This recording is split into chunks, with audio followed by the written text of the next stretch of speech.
Bonsoir et bienvenue à cette édition. Les titres.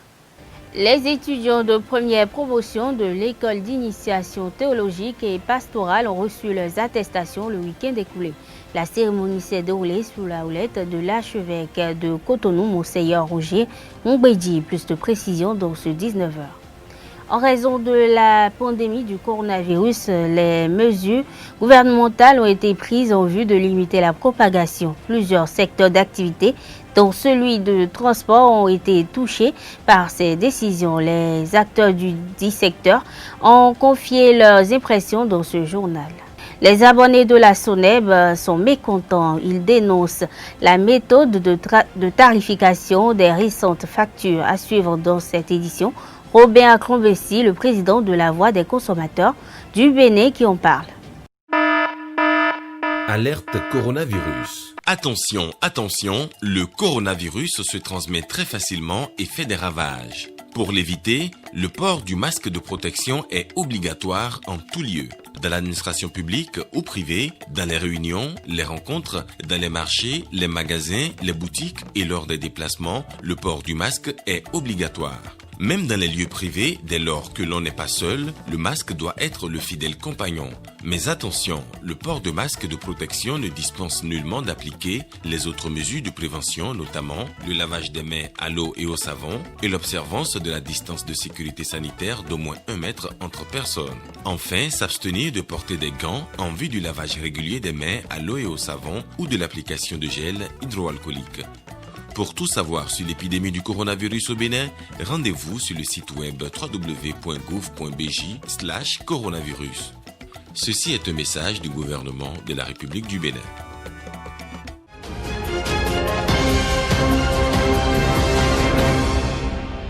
Le Bénin a enregistré 76 nouveaux cas et un décès de Covid-19 à la date du 24 juin 2020.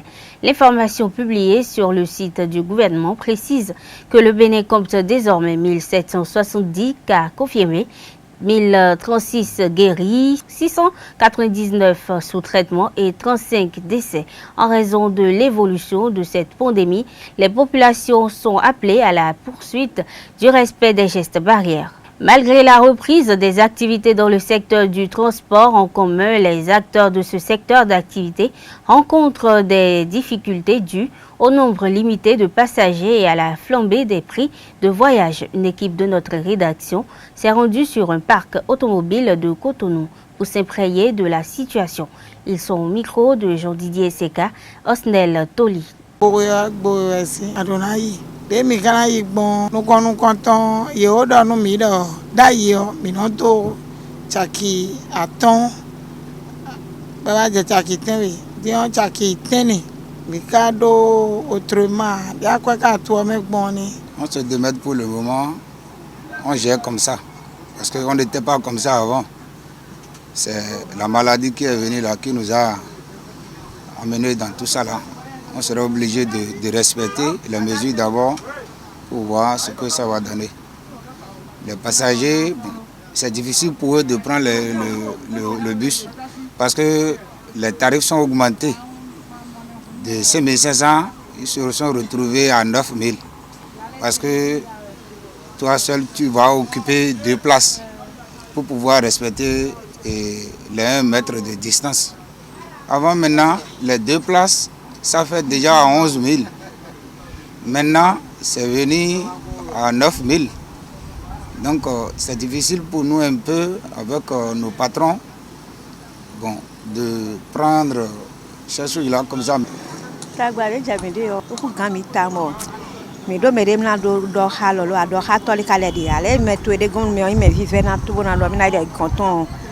Kọjá les volets kodo tagba to yoko de nu sisa kalo igmoda yo solo yi mo dian agban yi nu semaine yi dion no blo wa zanton semaine do kocho mi no asa de asa igbe yo e ya kan do nde khogudo de so de mede ya uve de soin azon lo ko de wa mi do ya jiwe din mi do ya jiwe situ mi me do nu sawele de so mi do ve mo do fiwe mi no wa to bo ko gbe no fa dion mi wa Le tarif a été multiplié presque par 2. Donc c'est le moyen que nous avons choisi ici pour rentabiliser l'investissement. Le nombre de passagers est en baisse. Ça, c'est une évidence. Vous savez que nous traversons en ce moment une période socio-économique très dure. Par le passé, les gens voyageaient beaucoup plus que ça. Aujourd'hui, si vous n'avez pas une urgence, vous ne vous déplacez pas. Il y a la peur qui est toujours là, la peur de sortir de sa maison sain et sauf et de revenir avec le virus. Deuxième facteur, les problèmes financiers que nous connaissons en ce moment. Ça fait que le nombre de passagers a connu une baisse considérable. On a gardé le même flux, c'est le même rythme. Déjà qu'il y a baisse, déjà qu'il y a moins de clients, si on multiplie le nombre de bus à lancer par jour, on ne va pas s'en sortir. Donc c'est le même nombre de bus que nous lançons par jour. Ce n'est pas uniquement au sein de notre société qu'il y a ce problème, c'est aujourd'hui un problème planétaire. Jusqu'à présent, on n'a licencié personne. Nous essayons de jongler pour que tout le monde trouve son compte.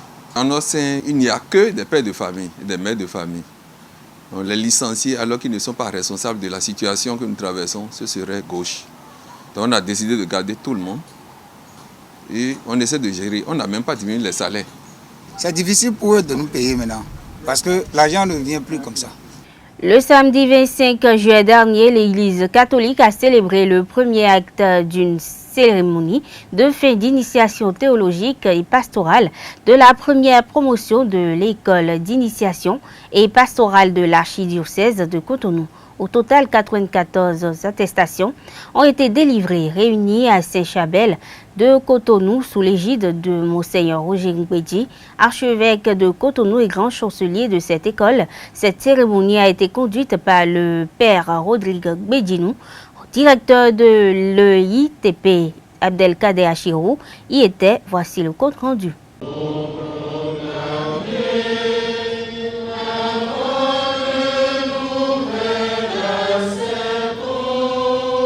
C'est une cérémonie de remise d'attestation de certificat à la première promotion de l'école d'initiation théologique et pastorale de l'archidiocèse de Cotonou. Au total, 94 récipiendaires répartis en 3 catégories, à savoir les auditeurs, les habitués et les disciples d'Emmaüs, étaient à l'honneur. Placés sous l'égide de Monseigneur Roger Ngwedji, archevêque de l'archidiocèse de Cotonou et grand chancelier de cette école, le directeur de l'EITP, le père Rodrigue Gbedjinou, a rappelé à l'ouverture l'intérêt de cette formation. Pendant 2 années, 3 fois par semaine, les apprenants de la première promotion de l'EITP ont été formés notamment sur la théologie, la Bible, l'histoire de l'Église, afin de répondre aux défis que posent la culture et la société, à la fois chrétienne. Cette formation, donc, qui en apparence n'est rien et ne sert à rien, selon les canons sociaux, vous savez désormais, vous, chers récipiendaires, à quoi elle est capable de vous servir si vous l'intégrez à votre vie. Elle sert à faire de vous et de nous tous des instruments de Dieu. Cette formation d'initiation théologique et pastorale, par ses méthodes quelquefois osées de déconstruction et de reconstruction, sert la structuration et la construction de l'être intérieur. Rude entreprise. Il n'a d'ailleurs jamais été aisé pour personne de se laisser défaire de ces certitudes fondatrices d'habitudes et d'attitudes. En témoigne au début de l'initiation la facture de certains débats qui souvent prenaient des allures de vigoureux combats, mais pour la bonne cause. 2 films documentaires ont été projetés au cours de cette soirée. L'un retraçant l'historique de l'école, de sa création le 2 février 2018 à nos jours, et le second un témoignage des disciples. La grosse attraction de cette cérémonie fut la Lectio Divina, intitulée « Enraciné dans l'amour du Christ » pour la charge pastorale. Une présentation qui a pour filon l'évangile de Saint Jean 21, versets 15 à 19. D'abord, la page de cet évangile focalise notre attention sur l'entretien exclusif entre le ressuscité et l'apôtre Pierre. Et ceci suite à l'apparition du Christ sur le bord du lac de Tibériade.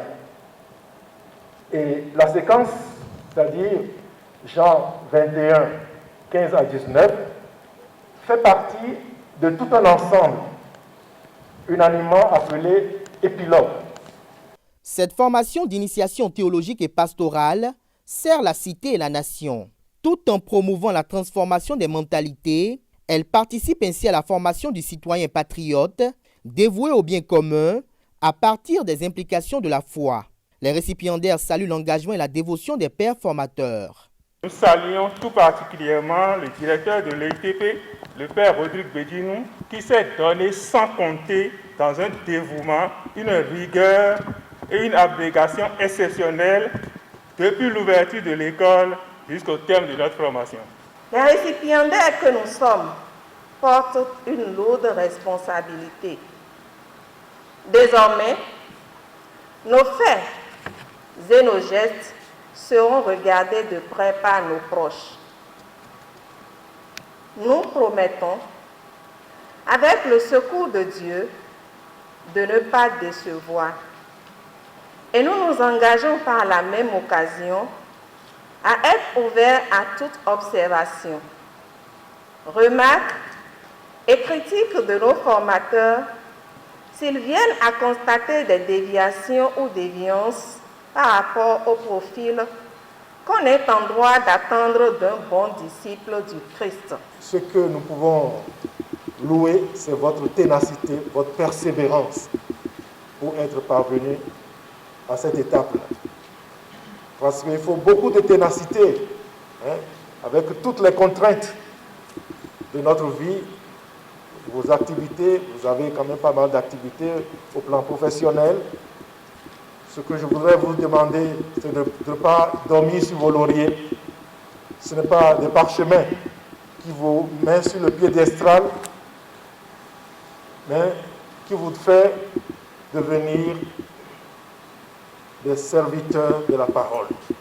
Le ITP est un espace de formation sur ce qu'il faut savoir sur la vie de foi chrétienne. Une réponse aux nombreuses interrogations portées sur Dieu, la Bible et l'Église. Le rendez-vous est pris pour le dimanche 2 août prochain pour la phase finale, celle de l'envoi en mission du Collège Père au Pied de Cotonou. Les inscriptions à l'EITP pour le compte de la prochaine rentrée se poursuivent jusqu'au 31 juillet 2020 au deuxième étage de l'immeuble Saint-Joseph dans l'enceinte de la paroisse Saint-Michel de Cotonou.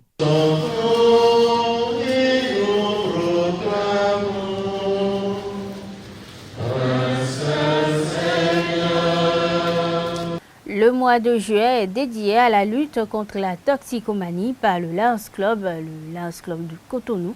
Emeraude, pour sa part, a choisi la sensibilisation dans les collèges. Les activités de cette sensibilisation seront réduites à des affichages et éventuellement une caravane motorisée si l'autorité autorise en raison de la pandémie du coronavirus. C'est l'essentiel du message délivré par la présidente Rosemonde Michaï de cette organisation au cours de la deuxième causerie du numéro 277 de Café Média Plus du vendredi 24 juillet 2020 à la Maison des Médias Thomas Méançon.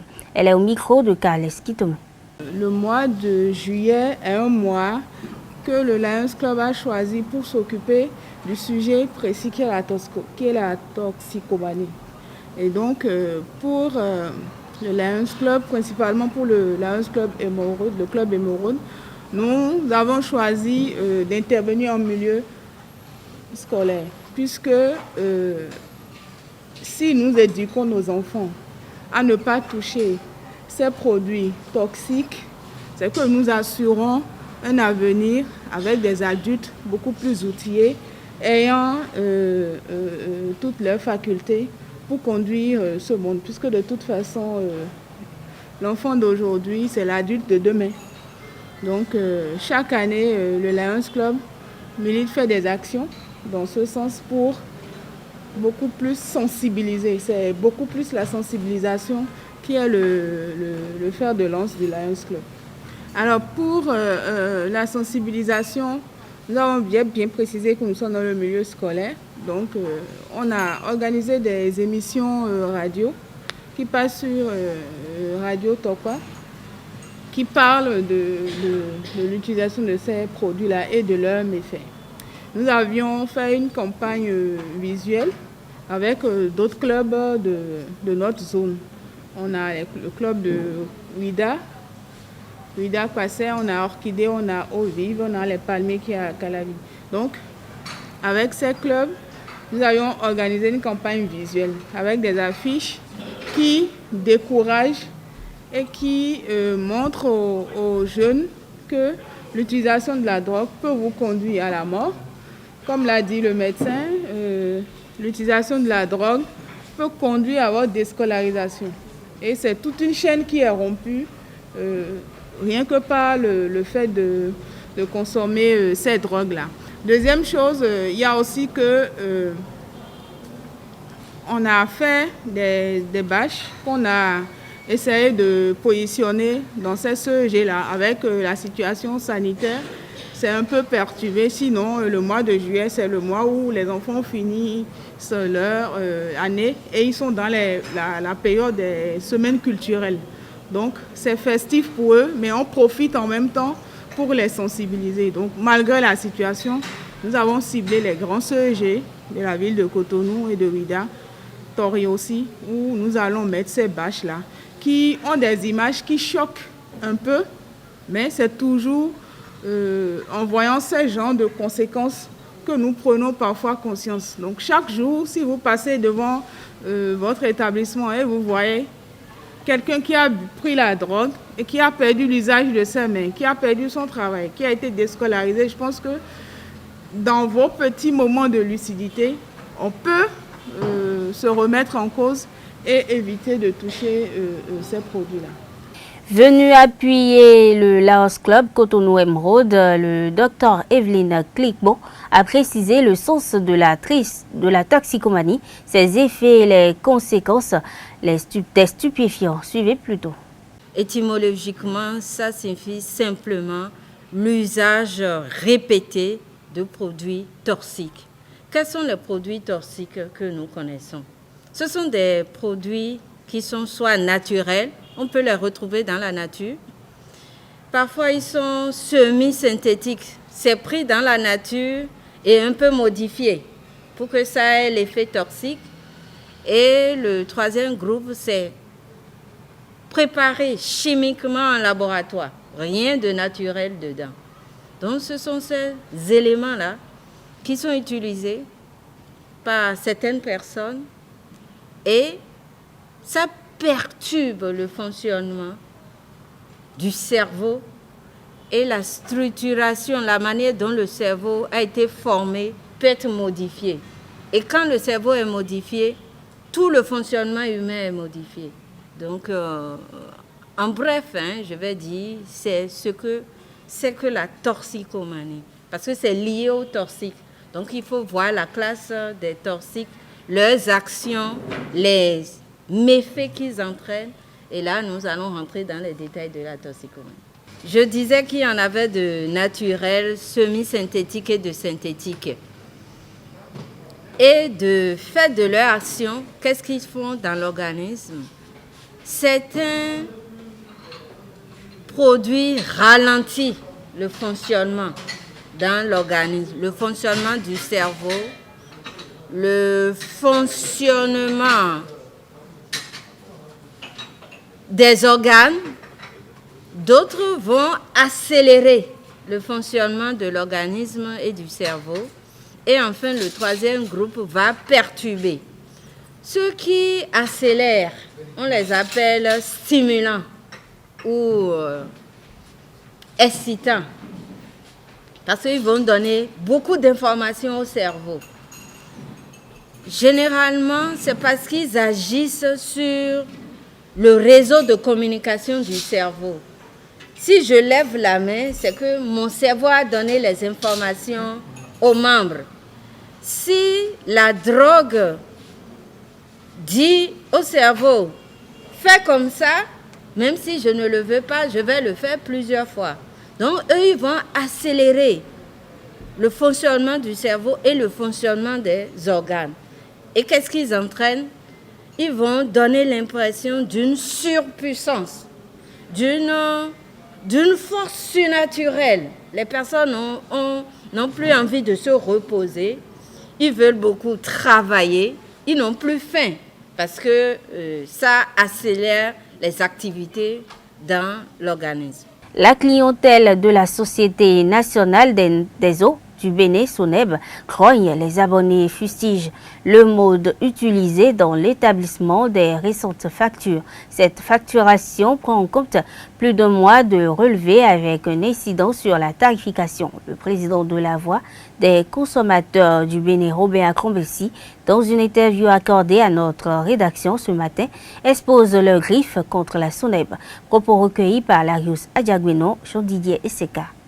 La SONEB, la Société nationale des eaux du Bénin, vient de nous partager quelques factures.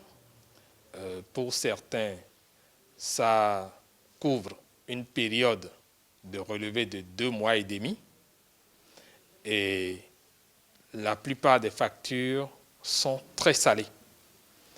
Vous constatez, pour ceux qui étaient dans la tranche sociale, c'est-à-dire de 5 mètres cubes de consommation mensuelle, à 11 mètres cubes, à 12 ou 20 mètres cubes pour d'autres, ce qui est devenu inadmissible pour 3 raisons.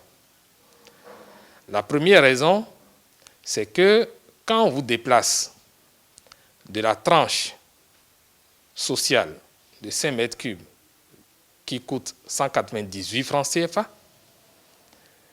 et pour laquelle on ne vous facture pas la TVA, on ajoute simplement les frais d'entretien.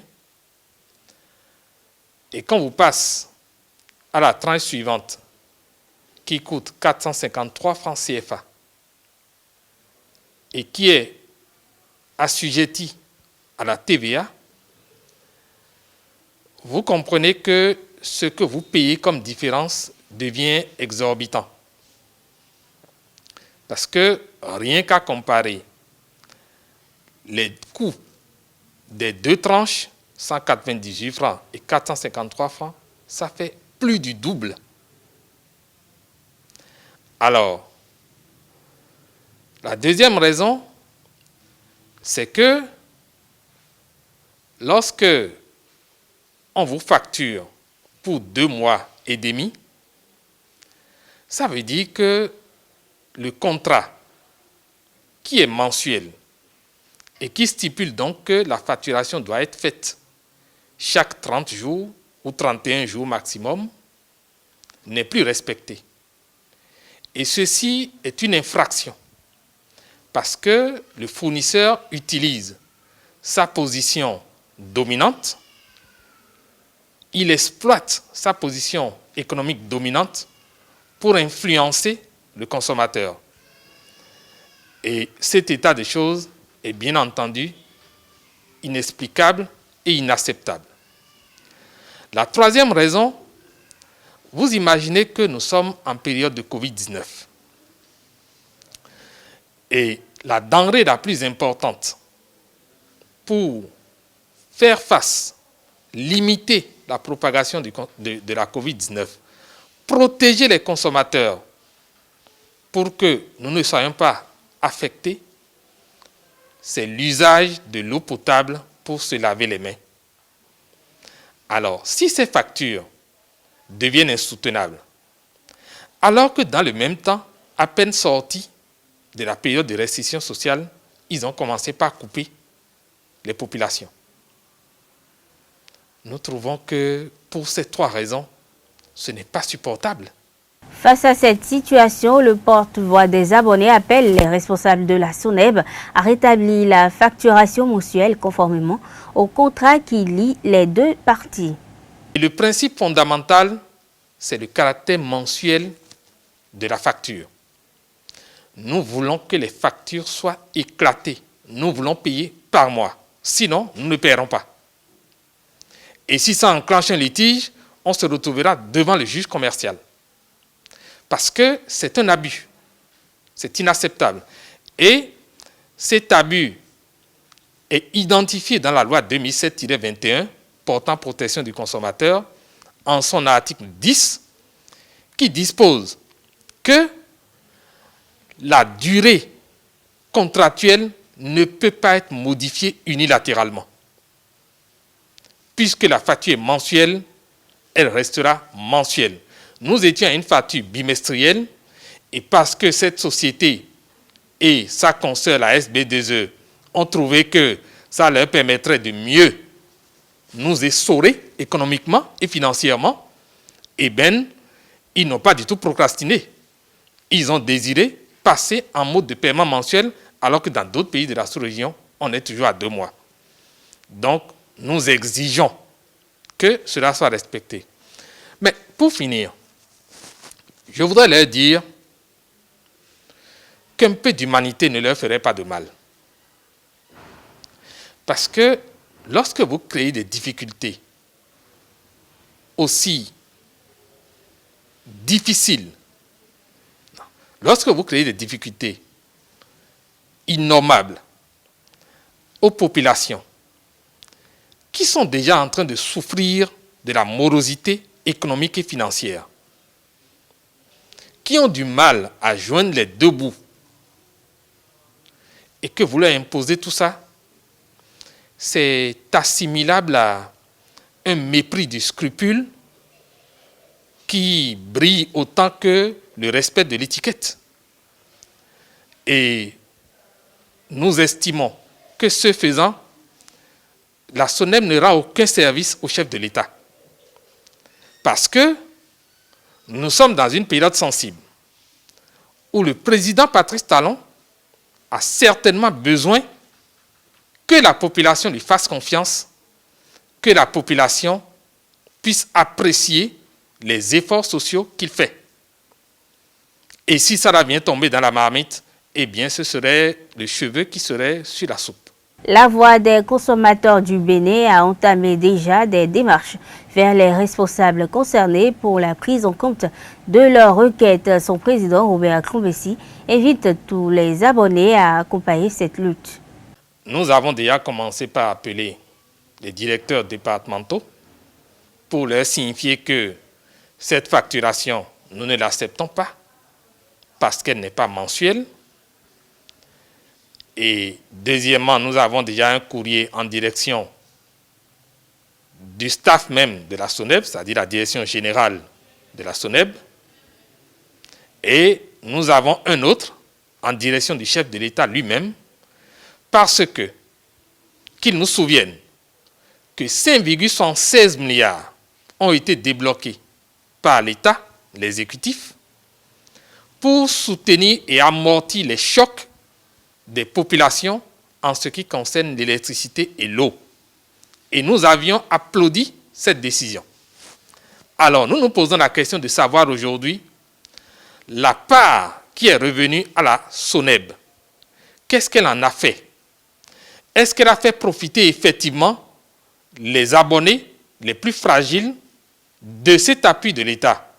Nous voulons que la SONEB nous explique ça, et aussi bien la SONEB que les chefs de l'État vont devoir se pencher sur la question.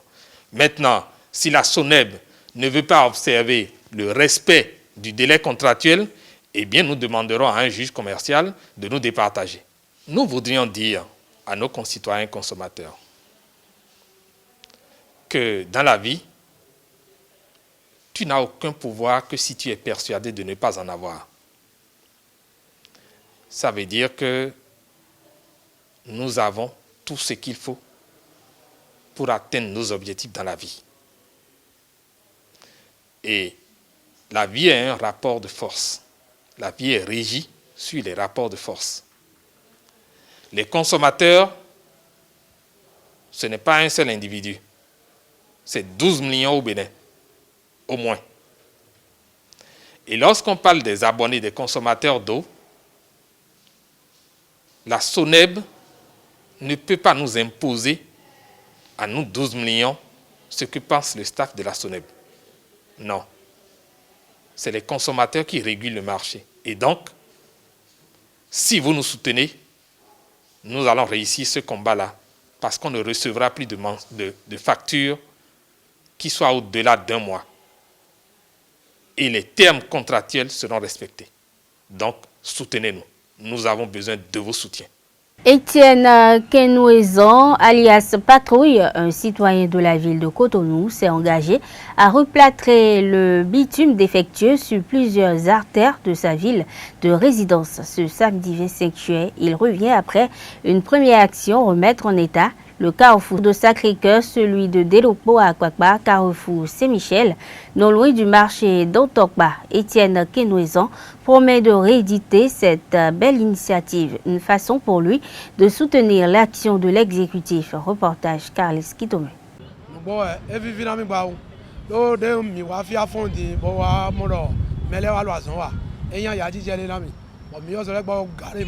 C'est heureux que cette voie soit réparée, surtout ici au carrefour Sacré-Cœur. Les cas d'accident y sont légion. Les motos cabossées, les fractures et même la mort des usagers sont innombrables. Nous sommes ici et les usagers surpris par les tours juste après le feu tricolore peinent et se font cogner de derrière.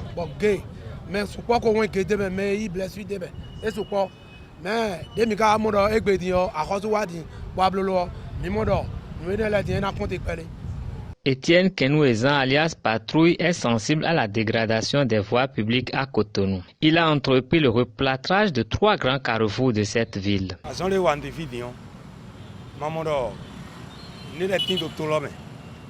Nous avons le devoir de travailler à améliorer notre pays. C'est notre façon d'accompagner ce pouvoir que nous aimons. Un de mes amis a vu sa moto tomber dans un trou ici. Il s'est fracturé la jambe et sa moto est complètement cabossée.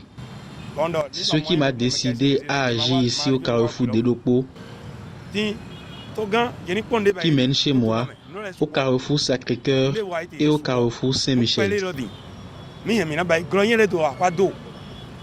Cette action a reçu la bénédiction de l'autorité locale à travers le chef du 4e arrondissement de Cotonou. Nous sommes ici ce matin au carrefour Sacré-Cœur. Là où, c'est vrai, on avait déjà fait ça, mais on n'a pas bien fait cela. Et nous sommes limités par les moyens parce que, vous savez, l'arrondissement n'a pas un budget. Dans tout ce que nous faisons, c'est par nos propres moyens. Et nous avons écrit aux bonnes volontés de l'arrondissement. Et il y a un certain Kenouezan Étienne, que les gens appellent Patrouille. Et Patrouille, c'est lui d'ailleurs qui est là. Et il est venu me voir, il m'a dit, CA, j'ai entendu tes cris. Et je vais te venir en aide. Et ça m'a étonné. Hier soir, il m'a appelé, il m'a dit, CA, est-ce que ce matin, tu peux me donner quelques chicanes ou quelques agents pour que je puisse te faire la route, te réparer la route du carrefour Sacré-Cœur. Je dis, mais vraiment, ça là, même si moi-même je vais me transformer en chicane ou en agent, je serai derrière toi pour le faire. Donc c'est ce que nous sommes venus faire ce matin. Donc tous mes remerciements vont plutôt vers cette bonne volonté, M. Étienne Kenouezan. La répétition de ce genre d'initiative serait une bonne contribution au développement du Bénin. Les activités sportives ont repris depuis quelques semaines sur le vieux continent après le confinement général imposé par certains gouvernements. Aux côtés des athlètes européens, les boursiers olympiques béninois se remettent au travail afin de retrouver les sensations pour leur retour en compétition. Dans un entretien accordé à notre rédaction sportive samedi, Géoudiel Kiki, taekwondoïste international béninois au centre Friedrich Schaffen d'Allemagne, raconte son quotidien depuis la reprise des entraînements. Il reste focus sur son objectif, la qualification aux Jeux Olympiques Tokyo 2021. Bonsoir chers téléspectateurs, j'espère que tout le monde se porte bien par cette période de crise sanitaire que nous traversons actuellement. Sinon de mon côté, ça va, je rends grâce à Dieu. J'ai même repris avec les entraînements tout juste au lendemain du déconfinement. Donc ça va, c'est vrai que les débuts ont été difficiles vu que durant le confinement, on n'avait pas eu accès à la salle de gym et on a perdu un peu de masse musculaire. Alors, pour pratiquer le taekwondo, qui est un sport de combat, un sport d'explosivité, il faille un minimum de masse musculaire pour quand même s'en sortir, du moins. Actuellement, nous ramons de façon aveugle puisque toutes les compétitions ont été annulées dues à la Covid-19. Donc, on travaille pour essayer de garder la forme et dès que les activités vont reprendre, on va s'y conformer et voilà. Donc, pour l'instant, il n'y a aucune échéance en vue. On essaie juste de garder la forme pour le moment et être prêt à reprendre de plus belle avec les compétitions.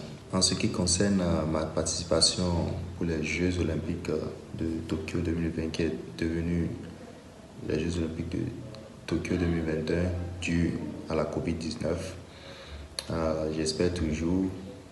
C'est vrai que j'ai eu ma chance lors du tournoi qualificatif qui s'est déroulé en février passé et je l'ai manqué.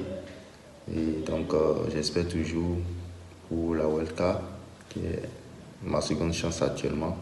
Donc je continue toujours de travailler et d'espérer, de prier Dieu pour que tout se passe bien et que j'y sois à ce grand rendez-vous-là.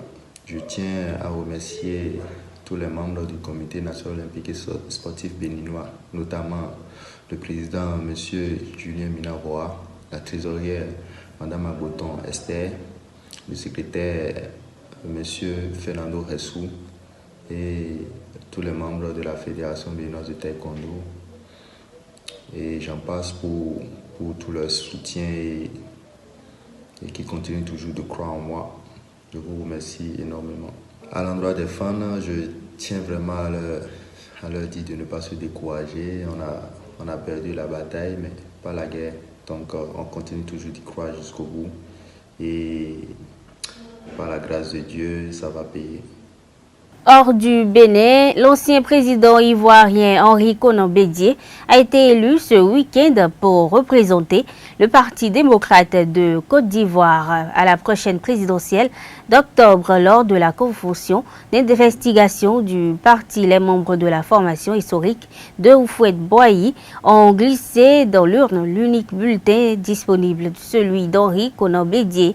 Toutefois, Kouadio Konan Bertin, le candidat dont le dossier a été rejeté au sein du parti, désapprouve l'élection de son adversaire qu'il critique d'âge avancé et qui sera le doyen du scrutin présidentiel. Rappelons que Konan Bédié a dirigé la Côte d'Ivoire de 1993 à 1999 avant d'être chassé du pouvoir par un soulèvement. Âgé de 86 ans, il espère retrouver la magistrature suprême après 2 candidatures invalidées en 2000 et en 2010. C'est tout, mesdames et messieurs, pour cette édition. Merci d'être restés à nos côtés. À demain.